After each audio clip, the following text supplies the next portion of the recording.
اعوذ باللہ من الشیطان الرجیم بسم اللہ الرحمن الرحیم وعد اللہ الذین آمنوا منکم وعملوا الصالحات لَيَسْتَخْلِفَنَّهُمْ فِي الْأَرْضِ كَمَا اسْتَخْلَفَ الَّذِينَ مِنْ قَبْلِهِمْ وَلَيُمَكِّنَنَّ لَهُمْ دِينَهُمُ الَّذِي ارْتَضَىٰ لَهُمْ وَلَيُبَدِّلَنَّهُمْ مِنْ بَعْدِ خَوْفِهِمْ أَمْنًا يَعْبُدُونَنِي لَا يُشْرِكُونَ بِي شَيْئًا وَمَنْ كَفَرَ بَعْدَ ذَلِكَ فَأُولَٰئِكَ هُمُ الْفَاسِقُونَ وَأَقِيمُوا الصَّلَاةَ وَآتُوا الزَّكَاةَ وَأَطِيعُوا الرَّسُولَ لَعَلَّكُمْ تُرْحَمُونَ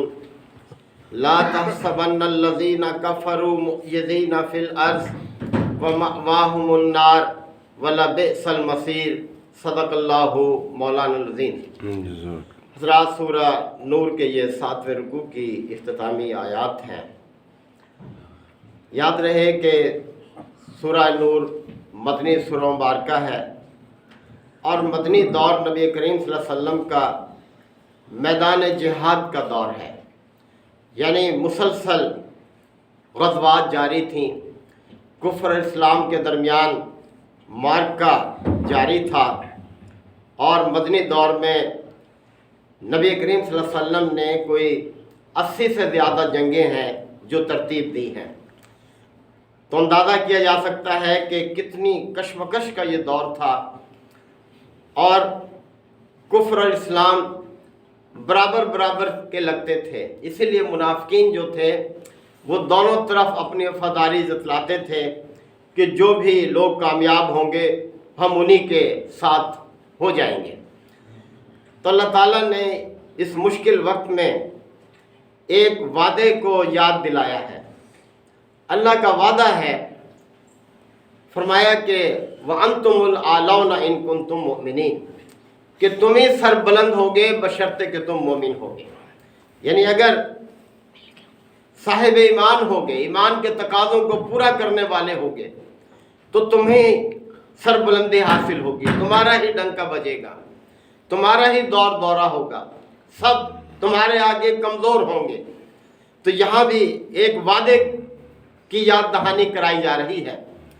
فرمایا کہ وعد اللہ الذین آمنوا منکم وعملوا الصالحات، اللہ نے وعدہ کیا ہے تم میں سے ان لوگوں کے ساتھ جو ایمان لائیں اور جو نیک عمل کریں۔ کس چیز کا وعدہ؟ لَيَسْتَخْلِفَنَّهُمْ فِي الْأَرْضِ، کہ وہ زمین میں ان کو خلیفہ بنائے گا۔ كَمَا اسْتَخْلَفَ الَّذِينَ مِن قَبْلِهِمْ، جیسا کہ ان سے پہلے لوگوں کو اللہ نے خلیفہ بنایا۔ آپ دیکھ لیں کہ اسلام جب غالب آ گیا فتح مکہ کے بعد، تو پھر ہر طرف اسلام ہی کا دور دورہ تھا، ہر طرف یہی خبریں آ رہی تھیں کہ آج فلاں قبیلہ ایمان لے آیا، آج فلاں قبیلہ، یعنی اس طرح سے لوگوں نے دیکھا کہ پھر لوگ فوج در فوج اسلام میں داخل ہونے لگ گئے۔ گروپ کے گروپ، بڑے بڑے قبیلے جو تھے وہ اسلام میں داخل ہونے لگے، اور تیزی کے ساتھ اسلام پورے عرب پر پھر غالب آ گیا۔ تو اللہ تعالیٰ نے اپنے اس وعدے کو یاد دلایا ہے کہ دیکھو تم میں سے جو لوگ ایمان لائیں گے اور نیک عمل کریں گے، اللہ تعالیٰ ان کو اسی طرح سے خلافت عطا کرے گا جس طرح تم سے پہلے لوگوں کو اس نے خلافت عطا کی تھی۔ اور مخالفین کو بھی یہ بات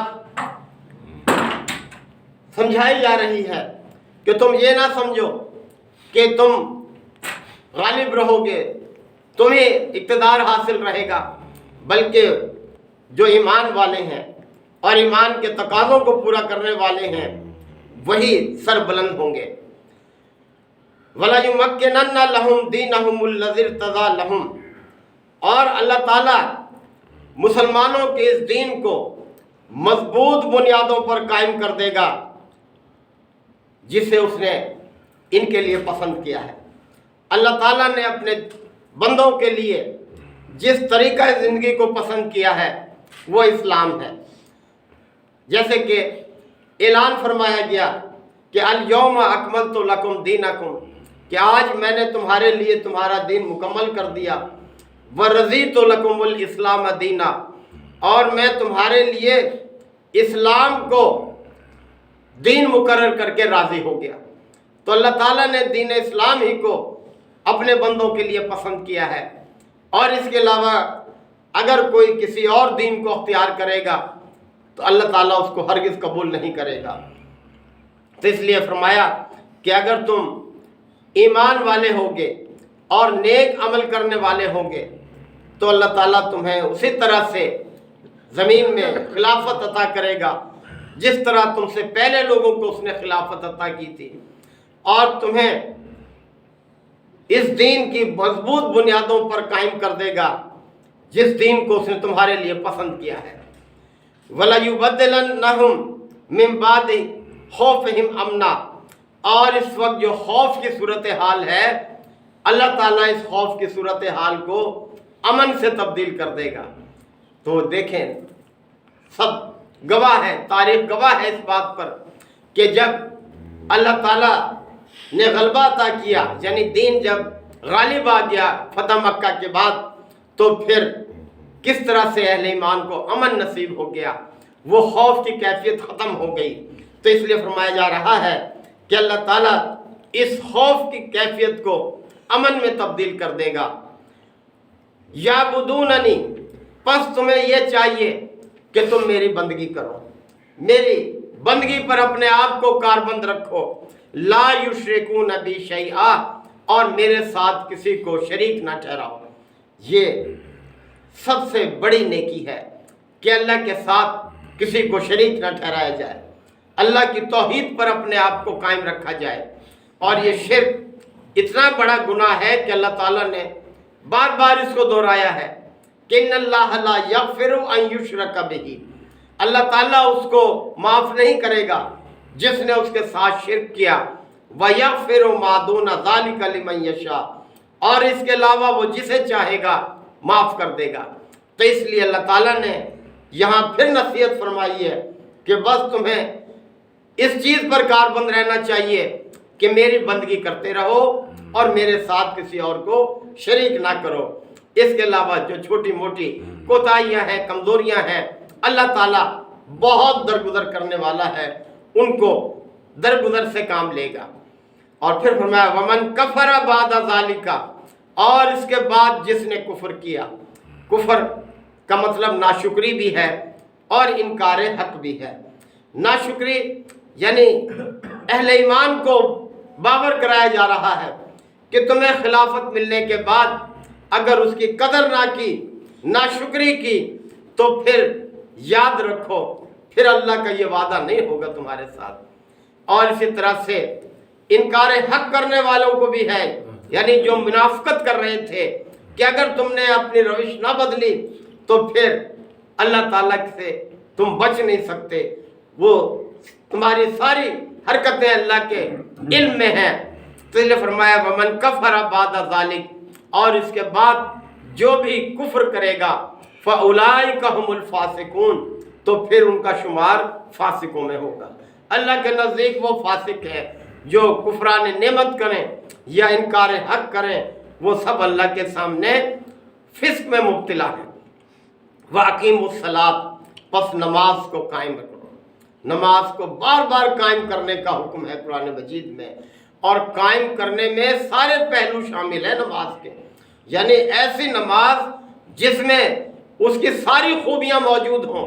جیسے کہ فرمایا وَحَافِظُوا عَلَىٰ صَلَوَاتِكُمْ، اپنی نمازوں کی حفاظت کیا کرو، وَالصَّلَاةِ الْوُسْطَىٰ، ایسی نماز کی حفاظت کرو جس میں نماز کی تمام خوبیاں موجود ہوں، جو محاسن صلاۃ کی جامع ہو، یعنی وقت پر بھی ہو اور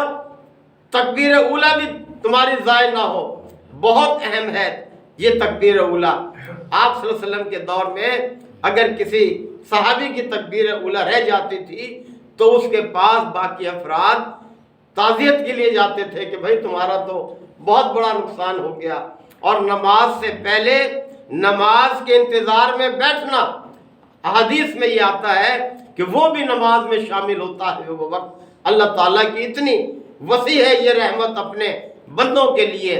تو یہ نہیں بس اسی پر مطمئن نہیں ہو جانا چاہیے کہ چلو 1 رکعت مل گئی، 2 مل گئی، تکبیر اولا رہ گئی تو کوئی بات نہیں، جماعت میں تو شامل ہو ہی گئے، نہیں، بلکہ نماز کو قائم کرنے میں یہ بات شامل ہے کہ اس کو پورے طریقے سے اس کی حفاظت کی جائے اور اس کو ضائع ہونے سے بچایا جائے۔ تو اللہ تعالیٰ نے فرمایا کہ بس تم وَأَقِیمُوا الصَّلَاۃَ، نماز کو قائم کرتے رہو، وَآتُوا الزَّکَاۃَ، اور زکوٰۃ ادا کرتے رہو، یعنی اس پہلو سے بھی پیش نظر رکھو اپنے آپ کو، یہ نہ سوچنا کہ ہمارا سرمایہ کم ہو جائے گا، یہ اللہ کا قائم کیا ہوا فرض ہے تمہارے ذمے۔ یہ زکوٰۃ جو ہے، جس طرح نماز فرض ہے اسی طرح زکوٰۃ فرض ہے، اور اس کے علاوہ جو خرچ کرو وہ پھر تمہیں اختیار ہے، وہ انفاق فی سبیل اللہ ہے، جبکہ زکوٰۃ کا ادا کرنا یہ دین اسلام کا ایک رکن ہے، فرض ہے، لازم ہے ہر مسلمان پر کہ جو بھی صاحب نصاب ہے وہ زکوٰۃ ادا کرے۔ وَأَطِیعُوا الرَّسُولَ، اور رسول کی اطاعت کرو۔ رسول کی اطاعت اللہ کی اطاعت ہے، جیسے کہ پچھلی آیات میں گزرا، اور رسول کی نافرمانی اللہ کی نافرمانی ہے، اس لیے رسول کی اطاعت کرتے رہنا۔ لَعَلَّكُمْ تُرْحَمُونَ، اور اسی سے توقع ہے کہ تم پر اللہ کی رحمت ہوگی، اللہ کی رحمت کے مستحق تم قرار پاؤ گے۔ لَا تَحْسَبَنَّ الَّذِينَ كَفَرُوا، اور مومنوں تم کافروں کے بارے میں یہ خیال نہ کرنا